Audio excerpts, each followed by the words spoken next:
Okay, this video we talk about Return of the Archons. This is the 22nd episode of Season 1 of Star Trek, the original series after this.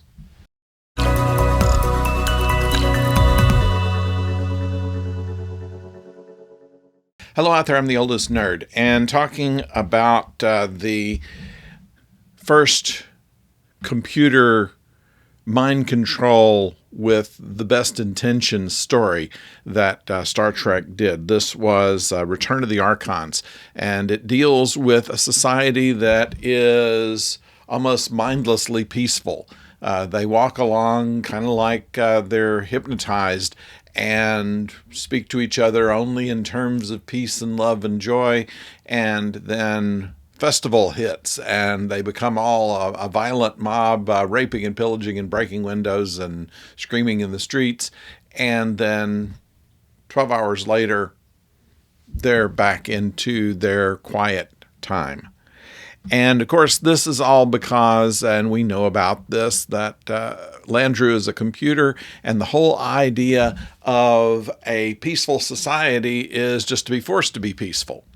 And this is something that is not usually something visited by Star Trek, in that they talk about the need for people to live in peace and harmony, but at the same time, they have some conflict with that. They think that it's necessary to struggle, it's necessary to have conflict, it's necessary to be creative, and all of these things go together. You cannot separate it. You can't have a totally peaceful society. This is something that was relatively controversial in the 60s because there was a very much an anti-war movement at the time. The Vietnam War was going on, and a lot of Star Trek's messaging was that we don't need more war. We need to live in peace and harmony and everybody nice to each other. And this is one where Star Trek says, well, that's a good idea, but it's not going to work.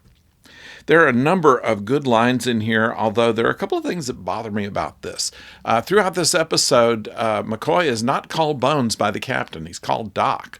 And in a couple of places where he is to give medication, he tells the doctor to give them a shot rather than a hypo. Now, essentially the same thing, but they did not show it very well as being the usual hypodermic syringe that they use with the hisser, as they called it. But if you look very closely, in fact, it is. But they hide it as if they were actually using a needle. This is the first time that I know of that they talked about the Prime Directive. This is something that Gene Kuhn brought to the table when he became the showrunner of Star Trek. That he brought in the Klingons, he brought in the Prime Directive, he brought in the Organian Peace Treaty. And this was the first time the Prime Directive was mentioned. Although, of course, as soon as they mentioned it, they proceeded to violate it by making some boilerplate. Well, that only meant if it was a society like we liked, but we don't like this society, so we're going to violate the Prime Directive. That was about every time they mentioned it, they violated it in some way during the original series. In one part of the show, Spock actually knocks somebody out instead of giving them the nerve pinch. Kirk points that out by saying, "Isn't that a bit old-fashioned?" Also, there was an interesting thing. Very rarely do you see any of the characters breaking the fourth wall, and this time Leonard Nimoy did. It was in talking with McCoy, who is by this time possessed by the Landru brainwashing. And Spock just takes kind of a exasperated look at the camera. And that was unusual for that actor to do that. I guess it was directed that way. But still unusual for anyone on the original series to do a take at the camera. It was only a quick one, and I have to give him kudos that it worked very well for the subtlety of it. You'll notice also through this entire episode, they used the soundtrack, the music track for The Cage.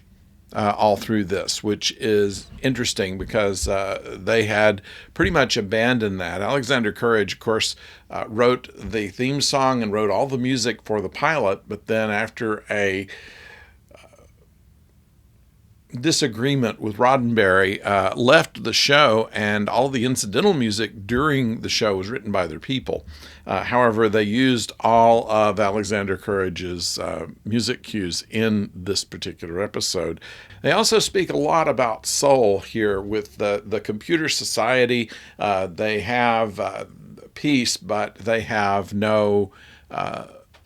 nothing but just going through the motions, and they have no soul. They mention that, Spock mentions it, Kirk mentions it, and it's interesting that it's brought up here because Gene Roddenberry was a noted atheist, and the idea of having a soul doesn't quite fit with that, but it did in this story, and apparently it got through. So this is Star Trek with what they do whenever someone finds the absolute good. You've got to shake it up. And in fact, the report from the crewmen left behind to help them find themselves again said that there were already domestic disturbances and knockdown dragouts and things like this. And that seemed to delight Kirk, that people are having conflict and discord. So there's something that wasn't exactly what you would expect Star Trek to be, but there it was. So that was Return of the Archons. That is one of the more interesting episodes. We see a couple of security people who actually make it out with their lives.